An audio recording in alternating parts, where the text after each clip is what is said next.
What's good, my peeps? The Ruck is back at you again with another action figure review, this time courtesy of Marvel Legends.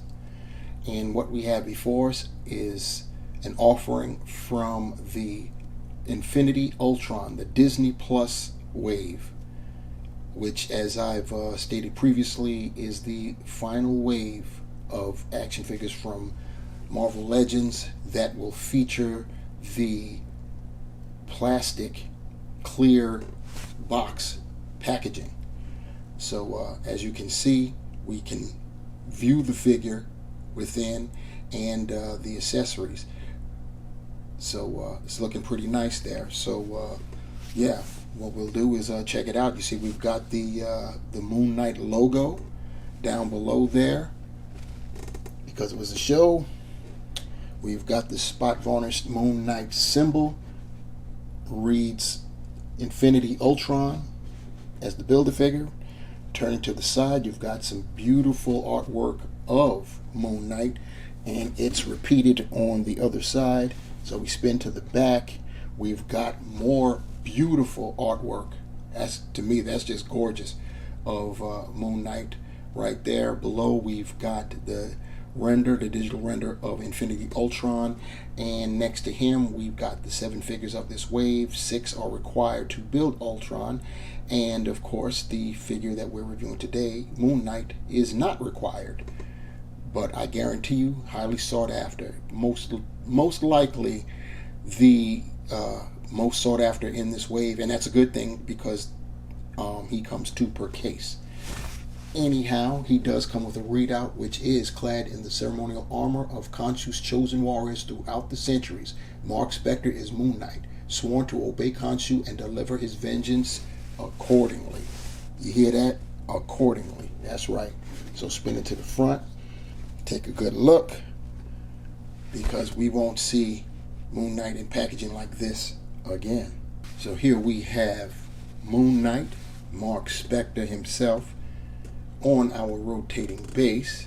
And first thing that I noticed, the first glance I get, is just the deco is just bananas. All of the wrappings and the hieroglyphics, you know, it's just crazy.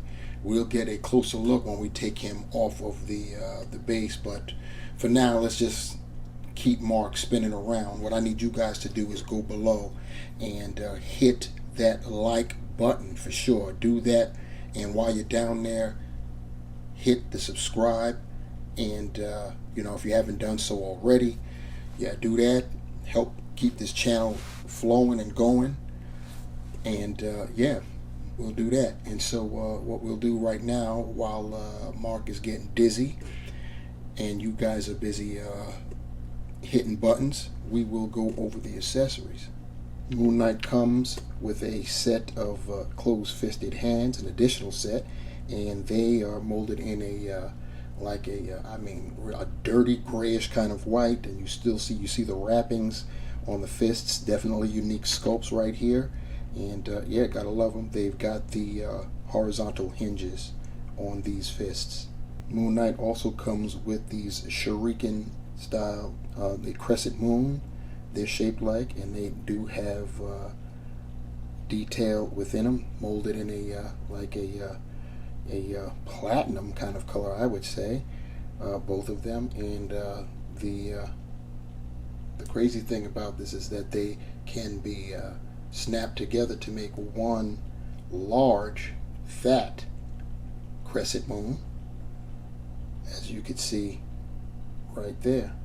So yeah, here we go, looking at Moon Knight up close, and like I said, it's just very, I mean, the intricacy of the detail in this sculpt, you know, definitely a good bit of the budget for this wave went into Moon Knight himself alone, because unless they keep coming up, you know, new iterations of Moon Knight, they're not going to use this sculpt again. So yeah, this is pretty good. But let's take a closer look. Looking at Moon Knight's head sculpt, it's in there. Looking at the eyes there, I wouldn't be surprised if photoreal was still used in some form or fashion. The eyes are pupilless. They just are white, as you can see, and you see the wrappings going around the face, covering the mouth and the nose, which is cool. And then you've got that the hood, which is pointed at the front, kind of you know, you see like there from the profile. That looks cool. And then there's all kinds of line work in the cowl itself. On the other side, you see that looks pretty cool. Then going down, you've got the cape. The cape is removable, so keep that in mind if you want. Then now we're going to the torso area, and all you see is it's just wrapped up, and you've got gold highlights in the center of his chest. That's basically, it's almost like it's a jacked up crescent moon in the center of his chest. The way how they have it, it's like broken off, and you can see hints of that gold peeking through the wrappings all throughout the upper torso, looking nice there. And then of course his belt, gold, and the medallion there, the emblem, the buckle, if you will, is a shade of gold there. Looking at the arms, molded in that same dirty white, I call it. And you can also see there, right there at the bicep, where it meets the shoulder, we've got gold there. And then you go down to the forearms and look at that detail in the wrapping at that of the forearm area. Then of course you've got the hands, got the same thing going on his right side, looking pretty nice there. Going down the body, you see he's got the little skirt thing going on. And then look at the legs. He's got all kinds of writing on his legs, hieroglyphs of some kind on his thighs, looking real nice. Going down, he's got you look on the sides of his knees, he's got some gold trim there, both sides. Going down, he's got the wrappings on those boots and on the feet. Let me back that up, get into focus. On the feet as well. On the rear, we've of course got the cape. I'm going to move the cape out the way, and you can see it's just more wrapping and the continuation there. And you see the peg hole, that's where the cape goes in to keep it basically steady. So I'll plug that back in like so. And there's Mark Spector, aka Moon Knight, peeping Mark's articulation. His head is on a, what is his head on? His head is on a dumbbell, and but because of the cape and the cowl, he's not really looking up that much. Probably can look up better if I took the cape off, but you know, for the most part, why would you do that? He can look down that far though. He can get you slight attitude, and of course he can 360 it. Arms, he can raise them up 90. He can rotate them 360. Of course, you'll have to move that cape out of the way. Bicep cut, double jointed pinless elbows. He's got a wrist swivel, and here with his gripping hands, which look like trigger finger hands, he's got the vertical hinges on both sides there. As far as his diaphragm, that's where all of his articulation is, in the diaphragm. He can go forward that far. He can go back that far. He can lean and rock, and of course he can rotate. As far as legs are concerned, he can do the splits this far out, get the leg up that far, back that far, thigh rotation, double jointed pinless knees. He can point his toe that far forward, pretty good. That far up, very good. He's got the ankle pivot, and you know what time it is. Holes, peg holes, bottom of his feet. Getting the measurement of our Moon Knight. Mark stands at about, yep, he's coming in at 6.5 inches tall. Here's Moon Knight bearing his crescent moon weapons. I tell you, this figure is definitely worth the hype for sure. It looks very nice. And here's Mark attempting to put the two halves of the crescent moon together. And just doing this, I could tell you the one thing that's definitely missing this figure, and that would be butterfly joints. we can't get them to clasp together. You'd have to basically already have the crescent moons connected. So for some comparisons, we've got, of course, we had to match our Mooney up with a comic version, and I would have used the most recent iteration of the comic version of Moon Knight, which was a Walgreens exclusive, but I didn't feel like taking them out and taking them down. I've got him in a display and he is hanging up, and I didn't want to go through pulling them all down. He also has a custom cape too, so he does really look good. I should have taken him down so you guys could see it, but I did not. So instead, you have to get the substitute, the filler inner. This is the Moon Knight from the Vulture Build-A-Figure wave, and you see that this iteration was mostly black with some white highlights, so very good effect when the lights are off for sure.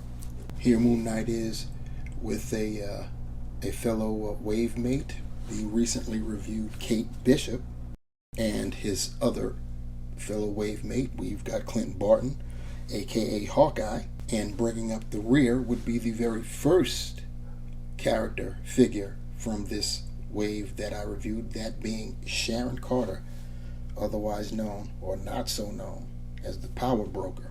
So to sum it all up, the Marvel Legends Disney Plus Infinity Ultron Wave Moon Knight from the show, the Disney Plus show Moon Knight, is, as stated before, it is most likely, arguably, the most sought after figure, definitely the most hype figure in this wave, and I believe it deserves all of the hype it's getting.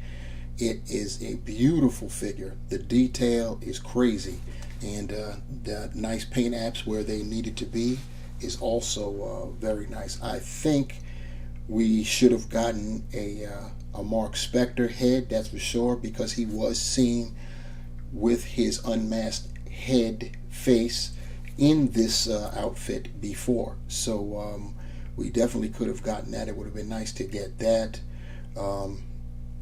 Maybe they'll come out with a Stephen Grant slash Mark Spector figure, and we'll be able to pop that head onto to this body. But that's probably wishful thinking. Anyway, the figure looks nice. Light on accessories. It just gets this two-piece crescent moon that can be snapped together, which I've got it snapped together now. And that's about it. And of course, a set of fists, which I've got the left one on his person right now, but that's about it. Light on accessories, but heavy in detail. So before I get any heavier, I'm going to end this review.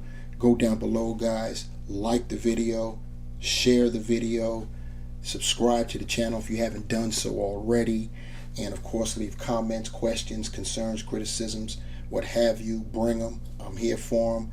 And if you like what you've seen or heard or both, hit that bell to be notified the next time I upload a video, and you shall be notified. So on behalf of Mark Spector, aka Moon Knight, this is the Ruckus, leaving you with this. Remember, the hunt continues, and I'm out. Peace.